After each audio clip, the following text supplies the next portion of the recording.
दोस्तों हम आज की वीडियो में कवर करने वाले हैं जीके जीएस के 50 अति महत्वपूर्ण प्रश्न दोस्तों, जो कि आपके कोई भी गवर्नमेंट एग्जाम के लिए महत्वपूर्ण होंगे। तो दोस्तों इस वीडियो को शुरू से लेकर लास्ट तक जरूर देखें। दोस्तों इस वीडियो के लास्ट में एक प्रश्न आपसे पूछा जाएगा जिसका आंसर कमेंट बॉक्स में देना है। तो चलिए दोस्तों बिना वीडियो को विलंब किए हुए हम शुरू करते हैं। आज का हमारा पहला प्रश्न है, बिहार का शोक किस नदी को कहा जाता है। प्रश्न नंबर आपसे पूछा गया कि बिहार का शोक किस नदी को कहा जाता है। दोस्तों आप किसी भी प्रश्न का आंसर जानते हैं तो इसका आंसर कमेंट बॉक्स में दें। तो इसका सही जवाब हो जाएगा ऑप्शन नंबर डी, कोसी नदी। कोसी नदी को बिहार का शोक कहा जाता है। तो अगला प्रश्न देखिएगा। अगला प्रश्न आपसे पूछा गया है कि हमारे सौर मंडल में कुल कितने ग्रह हैं। हमारे सौर मंडल में कुल कितने ग्रह हैं। तो इसका सही जवाब हो जाएगा ऑप्शन नंबर बी, 8। 8 इसका राइट आंसर हो जाएगा। तो अगला प्रश्न देखिएगा, हमारे सौर मंडल में सबसे छोटा ग्रह कौन सा है। प्रश्न नंबर 3 से आपसे पूछा गया है कि हमारे सौर मंडल में सबसे छोटा ग्रह कौन सा है। तो इसका राइट आंसर हो जाएगा ऑप्शन नंबर सी, बुध। बुध हमारे सौर मंडल का सबसे छोटा ग्रह है। तो अगला प्रश्न देखिएगा। प्रश्न नंबर 4 आपसे पूछा गया है कि छत्रपति शिवाजी की जयंती कब मनाया जाता है। छत्रपति शिवाजी की जयंती कब मनाया जाता है। तो इसका सही जवाब हो जाएगा ऑप्शन नंबर डी, 19 फरवरी। 19 फरवरी को छत्रपति शिवाजी के जयंती दिवस मनाया जाता है। तो अगला प्रश्न देखिएगा। प्रश्न नंबर 5 आपसे पूछा गया है कि तिब्बत में सांगपो कहलाने वाली नदी कौन सी है। तिब्बत में सांगपो कहलाने वाली नदी कौन सी है। तो इसका राइट आंसर हो जाएगा option number D, Brahmaputra. Brahmaputra नदी को तिब्बत में सांगपो कहा जाता है। तो इसे भी आप याद रखिएगा। अगला प्रश्न देखिएगा। अगला प्रश्न आपसे पूछा गया है कि सबसे ज्यादा नेशनल पार्क किस राज्य में स्थित है। सबसे ज्यादा नेशनल पार्क किस राज्य में स्थित है। तो इस प्रश्न का राइट आंसर होगा option number A, Madhya Pradesh. Madhya Pradesh में सबसे ज्यादा नेशनल पार्क है। तो इसे भी आप याद रखिएगा। तो प्रश्न नंबर अगला देखिएगा, भारत की सबसे लंबी नदी कौन सी है। प्रश्न नंबर 7 में आपसे पूछा गया है कि भारत की सबसे लंबी नदी कौन सी है। तो इसका राइट आंसर हो जाएगा option number C, Ganga. Ganga नदी भारत की सबसे लंबी नदी है। तो अगला प्रश्न देखिएगा, गोवा की राजधानी कहाँ है। गोवा की राजधानी कहाँ है। तो इसका राइट आंसर हो जाएगा option number B, Panaji. Panaji Goa की राजधानी है। तो अगला प्रश्न देखिएगा, नर्मदा नदी का उद्गम स्थल किस राज्य में स्थित है। नर्मदा नदी का उद्गम स्थल किस राज्य में स्थित है। दोस्तों हमारा वीडियो आपको अच्छा लग रहा हो तो चैनल को लाइक और सब्सक्राइब जरूर कर ले, ताकि वीडियो का जो भी नोटिफिकेशन हो सबसे पहले आप तक पहुंच जाए। तो इसका सही जवाब हो जाएगा ऑप्शन नंबर सी, मध्य प्रदेश। मध्य प्रदेश यानी कि ऑप्शन सी इसका राइट आंसर हो जाएगा। तो अगला प्रश्न देखिएगा। प्रश्न नंबर 10 आपसे पूछा गया है कि आर्य समाज की स्थापना किसने की थी। आर्य समाज की स्थापना किसने की थी। तो इस प्रश्न का सही जवाब हो जाएगा option number B, Swami Dayanand Saraswati. Swami Dayanand Saraswati इसका राइट आंसर हो जाएगा। प्रश्न नंबर अगला देखिएगा, कागज का आविष्कार किस देश में हुआ था। प्रश्न नंबर 11 में आपसे पूछा गया है कि कागज का आविष्कार किस देश में हुआ था। तो इसका राइट आंसर हो जाएगा ऑप्शन नंबर बी, चीन। चीन में कागज का आविष्कार हुआ था। तो ऑप्शन नंबर बी इसका राइट आंसर हो जाएगा। तो अगला प्रश्न देखिएगा, गौतम बुद्ध के बचपन का नाम क्या था। गौतम बुद्ध के बचपन का नाम क्या था। ये क्वेश्चन मोस्ट इंपोर्टेंट क्वेश्चन है जो कि एग्जाम में पूछे गए हैं। तो इसका राइट आंसर हो जाएगा option number C, Siddhartha. Siddhartha Gautam Buddha के बचपन का नाम सिद्धार्थ है, यानी कि ऑप्शन सी इसका राइट आंसर हो जाएगा। प्रश्न नंबर अगला देखिएगा। प्रश्न नंबर 13 आपसे पूछा गया है कि रतौंधी किस विटामिन की कमी से होता है। रतौंधी किस विटामिन की कमी से होता है। तो इस प्रश्न का सही जवाब हो जाएगा option number A, vitamin A. Vitamin A की कमी से रतौंधी होता है। तो अगला प्रश्न देखिएगा। प्रश्न नंबर 14 आपसे पूछा गया कि भारत में सशस्त्र बलों का सर्वोच्च सेनापति कौन होता है। भारत में सशस्त्र बलों का सर्वोच्च सेनापति कौन होता है। तो इसका राइट आंसर होगा ऑप्शन नंबर सी, राष्ट्रपति। राष्ट्रपति भारत में सशस्त्र बलों का सर्वोच्च सेनापति होता है। तो अगला प्रश्न देखिएगा, पोंगल किस राज्य का त्योहार कहलाता है। पोंगल किस राज्य का त्योहार कहलाता है। तो इस प्रश्न का राइट आंसर होगा तमिलनाडु, यानी कि ऑप्शन डी इसका राइट आंसर हो जाएगा। तमिलनाडु का पोंगल प्रमुख त्योहार है, तो इसे भी आप याद रखिएगा। अगला प्रश्न देखिएगा। अगला प्रश्न आपसे पूछा गया कि जलियांवाला बाग हत्याकांड कब हुआ था। जलियांवाला बाग हत्याकांड कब हुआ था, ये भी क्वेश्चन मोस्ट इंपोर्टेंट क्वेश्चन है जो कि एग्जाम में पूछे गए हैं। तो इसका सही जवाब होगा ऑप्शन नंबर सी 1919। यदि आपसे डेट पूछा जाएगा तो हो जाएगा 13 अप्रैल 1919। 13 अप्रैल 1919 ईस्वी में जलियांवाला बाग हत्याकांड हुआ था। तो अगला प्रश्न देखिएगा। प्रश्न नंबर 17 आपसे पूछा गया कि पंजाब केसरी किसे कहा जाता है। पंजाब केसरी किसे कहा जाता है, तो इसका राइट आंसर हो जाएगा option number A Lala Lajpat Rai. Lala Lajpat Rai को पंजाब का केसरी कहा जाता है। तो अगला प्रश्न देखिएगा। सबसे प्राचीन वेद कौन सा कहलाता है। सबसे प्राचीन वेद कौन सा कहलाता है, तो इसका राइट आंसर हो जाएगा ऑप्शन नंबर सी ऋग्वेद है। सबसे प्राचीन वेद तो है यह ऋग्वेद है, तो इसे भी आप याद रखिएगा। अगला प्रश्न देखिएगा। प्रथम विश्व युद्ध कितने वर्षों तक चला था। प्रथम विश्व युद्ध कितने वर्षों तक चला था। दोस्तों आप अभी तक हमारे यूट्यूब चैनल को सब्सक्राइब नहीं किए हैं तो चैनल को सब्सक्राइब जरूर कर लें। तो इसका सही जवाब हो जाएगा ऑप्शन नंबर बी 4 वर्ष, यानी कि ऑप्शन बी इसका राइट आंसर हो जाएगा। अगला प्रश्न देखिएगा। वास्को डिगामा कहाँ का रहने वाला था। वास्को डिगामा कहाँ का रहने वाला था, तो इसका राइट आंसर होगा पुर्तगाल, यानी कि ऑप्शन सी इसका राइट आंसर हो जाएगा। प्रश्न नंबर अगला देखिएगा। प्रश्न नंबर 21 आपसे पूछा गया कि लौह पुरुष किस महान पुरुष को कहा जाता है। लौह पुरुष किस महान पुरुष को कहा जाता है, तो इसका राइट आंसर होगा option number B Sardar Vallabh भाई पटेल। सरदार वल्लभ भाई पटेल को लौह पुरुष कहा जाता है। तो अगला प्रश्न देखिएगा। प्रश्न नंबर 22 आपसे पूछा गया कि संविधान सभा की प्रारूप समिति का अध्यक्ष कौन थे। संविधान सभा की प्रारूप समिति के अध्यक्ष कौन थे, तो इसका सही जवाब हो जाएगा option number A doctor Bhimrao Ambedkar. Doctor Bhimrao Ambedkar इसका राइट आंसर हो जाएगा। प्रश्न नंबर अगला देखिएगा। क्षेत्रफल की दृष्टि से देश का सबसे छोटा राज्य कौन सा है। क्षेत्रफल की दृष्टि से देश का सबसे छोटा राज्य कौन सा है, तो इसका सही जवाब हो जाएगा option number C Goa. Goa इसका राइट आंसर हो जाएगा। तो अगला प्रश्न देखिएगा। अगला प्रश्न आपसे पूछा गया है कि भारत में कुल कितने मुख्य बंदरगाह हैं।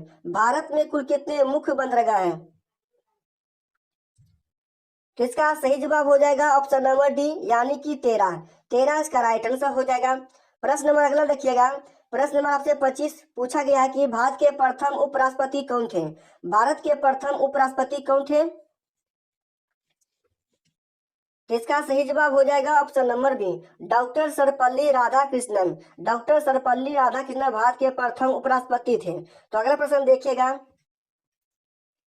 देश की प्रथम महिला आईपीएस कौन थी। देश की प्रथम महिला आईपीएस कौन थी, तो इस प्रश्न का राइट आंसर हो जाएगा ऑप्शन नंबर सी किरण बेदी। किरण बेदी देश की प्रथम महिला आईपीएस थी, तो इसे भी आप याद रखिएगा। अगला प्रश्न देखिएगा। अगला प्रश्न आपसे पूछा गया है कि नोबेल पुरस्कार जीतने वाले प्रथम महिला कौन थी। नोबेल पुरस्कार जीतने वाली प्रथम महिला कौन थी, तो इसका राइट आंसर हो जाएगा option number a mother Teresa.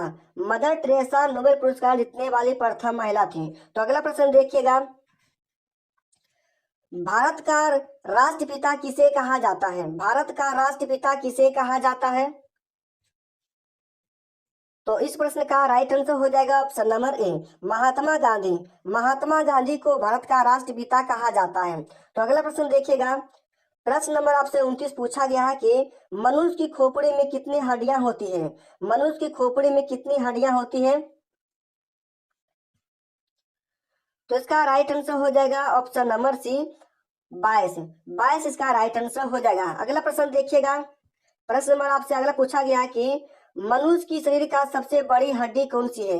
मनुष्य की शरीर का सबसे बड़ी हड्डी कौन सी है, तो इसका राइट आंसर हो जाएगा option number C femur. Femur मनुष्य की शरीर की सबसे बड़ी हड्डी है। तो अगला प्रश्न देखिएगा। प्रश्न नंबर 31 आपसे पूछा गया कि किस वर्ष भारत ने पहला क्रिकेट विश्व कप जीता था। किस वर्ष भारत ने पहला क्रिकेट विश्व कप जीता था? दोस्तों आप अभी तक हमारे YouTube चैनल को सब्सक्राइब नहीं किए तो चैनल को सब्सक्राइब जरूर कर लें। तो इसका राइट आंसर हो जाएगा ऑप्शन नंबर सी 1983। 1983 ईस्वी में भारत ने पहला विश्व कप क्रिकेट खेला था। तो अगला प्रश्न देखिएगा,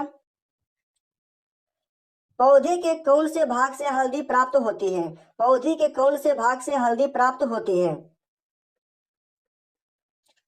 तो इसका राइट आंसर हो जाएगा ऑप्शन नंबर सी तना। तना इसका राइट आंसर हो जाएगा। अगला प्रश्न देखिएगा, ओणम किस राज्य का प्रसिद्ध पर्व है? ओणम किस राज्य का प्रसिद्ध पर्व है?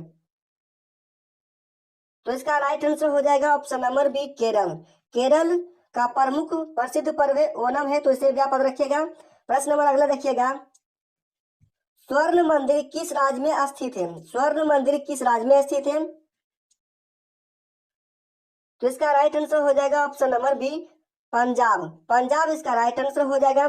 प्रश्न नंबर अगला देखिएगा, प्रश्न नंबर 35 आपसे पूछा गया है कि 1857 की क्रांति में किसने सबसे पहले अपना बलिदान दिया था? 1857 की क्रांति में किसने सबसे पहले अपना बलिदान दिया था? तो इसका राइट आंसर हो जाएगा मंगल पांडे। मंगल पांडे ने 1857 की क्रांति में सबसे पहले बलिदान देने वाले थे। तो अगला प्रश्न देखिएगा, प्रश्न नंबर 36 आपसे पूछा गया है कि भारत की पहली महिला मुगल शासिका कौन थी? भारत की पहली महिला मुगल शासिका कौन थी? तो इसका राइट आंसर हो जाएगा ऑप्शन नंबर सी रजिया सुल्तान। रजिया सुल्तान इसका राइट आंसर हो जाएगा। प्रश्न नंबर अगला देखिएगा, सिखों के प्रमुख त्योहार कौन सा है? सिखों के प्रमुख त्योहार कौन सा है? तो इसका राइट आंसर हो जाएगा बैसाखी, यानी कि ऑप्शन डी इसका राइट आंसर हो जाएगा। अगला प्रश्न देखिएगा, रामकृष्ण मिशन की स्थापना किसने की थी? रामकृष्ण मिशन की स्थापना किसने की थी? तो इसका राइट आंसर हो जाएगा option number B Swami Vivekananda. Swami Vivekananda ने रामकृष्ण मिशन की स्थापना किए थे। तो प्रश्न नंबर अगला आपसे पूछा गया है कि अंतर्राष्ट्रीय महिला दिवस कब मनाया जाता है? अंतर्राष्ट्रीय महिला दिवस कब मनाया जाता है? तो इस प्रश्न का राइट आंसर हो जाएगा ऑप्शन नंबर बी 8 मार्च को। 8 मार्च को अंतर्राष्ट्रीय महिला दिवस मनाया जाता है, तो इसे भी आप याद रखिएगा। अगला प्रश्न आपसे पूछा गया है कि हवा महल कहाँ स्थित है? हवा महल कहाँ स्थित है? तो इस प्रश्न का राइट आंसर हो जाएगा जयपुर, यानी कि ऑप्शन सी इसका राइट आंसर हो जाएगा। जयपुर में हवा महल स्थित है, तो इसे भी आप याद रखिएगा। प्रश्न नंबर आपसे अगला पूछा गया कि हमारे मुंह में दांतों की संख्या कितनी होती है? हमारे मुंह में दांतों की संख्या कितनी होती है? तो इसका राइट आंसर हो जाएगा ऑप्शन नंबर ए 32। 32 इसका राइट आंसर हो जाएगा। प्रश्न नंबर अगला देखिएगा कि कौन से वर्ष में भारत ने अपनी पहली अंतरिक्ष यात्रा शुरू की थी? कौन से वर्ष में भारत ने अपनी अंतरिक्ष यात्रा शुरू की थी? तो इसका राइट आंसर हो जाएगा ऑप्शन नंबर सी 1975। 1975 इसका राइट आंसर हो जाएगा। प्रश्न नंबर 43 देखिएगा कि प्रश्न नंबर 43 में आपसे पूछा गया कि ताजमहल कौन से राज्य में स्थित है? ताजमहल कौन से राज्य में स्थित है? तो इसका राइट आंसर हो जाएगा option number A Uttar Pradesh. Uttar Pradesh इसका राइट आंसर हो जाएगा। प्रश्न नंबर अगला देखिएगा, भारत का हृदय प्रदेश किस राज्य को कहा जाता है? भारत का हृदय प्रदेश किस राज्य को कहा जाता है? तो इस प्रश्न का राइट आंसर होगा मध्य प्रदेश, यानी कि ऑप्शन डी इसका राइट आंसर हो जाएगा। प्रश्न नंबर 45 में आपसे पूछा गया है कि मुख्य चुनाव आयुक्त की नियुक्ति कौन करता है? मुख्य चुनाव आयुक्त की नियुक्ति कौन करता है? तो इसका सही जवाब हो जाएगा ऑप्शन नंबर ए राष्ट्रपति। राष्ट्रपति यानी कि ऑप्शन ए इसका सही जवाब होगा। तो अगला प्रश्न देखिएगा, प्रश्न नंबर 46 में आपसे पूछा गया कि कंचनजंगा पर्वत शिखर कहाँ स्थित है? कंचनजंगा पर्वत शिखर कहाँ स्थित है? तो इसका राइट आंसर हो जाएगा option number A Nepal. Nepal इसका राइट आंसर हो जाएगा। तो अगला प्रश्न देखिएगा, भारतीय राष्ट्रीय कांग्रेस के संस्थापक कौन थे? भारतीय राष्ट्रीय कांग्रेस के संस्थापक कौन थे? तो इसका राइट आंसर हो जाएगा ऑप्शन नंबर बी, ए हो हुम। ए हो हुम इसका राइट आंसर हो जाएगा। तो अगला प्रश्न देखिएगा, प्रश्न नंबर आपसे 48 पूछा गया है कि इल्तुतमिश ने किस बंगाल का गवर्नर नियुक्त किया था? इल्तुतमिश ने किसे बंगाल का गवर्नर नियुक्त किया था? तो इसका राइट आंसर हो जाएगा ऑप्शन नंबर ए, हुसामुद्दीन, यानी कि ऑप्शन ए इसका राइट आंसर हो जाएगा। प्रश्न नंबर अगला देखिएगा कि मछली किसकी सहायता से सांस लेती है? मछली किसकी सहायता से सांस लेती है? तो इसका राइट आंसर हो जाएगा ऑप्शन नंबर ए, गलफड़ा से। गलफड़ा का राइट आंसर हो जाएगा। इनकिलाब जिंदाबाद का नारा किसने दिया था? इनकिलाब जिंदाबाद का नारा किसने दिया था? दोस्तों इस प्रश्न का आंसर आपको कमेंट बॉक्स में देना है। तो दोस्तों हमारा वीडियो आपको अच्छा लगा हो तो चैनल को लाइक और सब्सक्राइब जरूर कर लें, ताकि वीडियो का जो भी नोटिफिकेशन हो सबसे पहले आप तक पहुंच जाए। दोस्तों आप इन सभी प्रश्नों में से कितना प्रश्न सही कर पाए इसका आंसर हमें कॉमेंट बॉक्स में दें। तो चलिए दोस्तों हम कल फिर मिलेंगे एक नए वीडियो के साथ।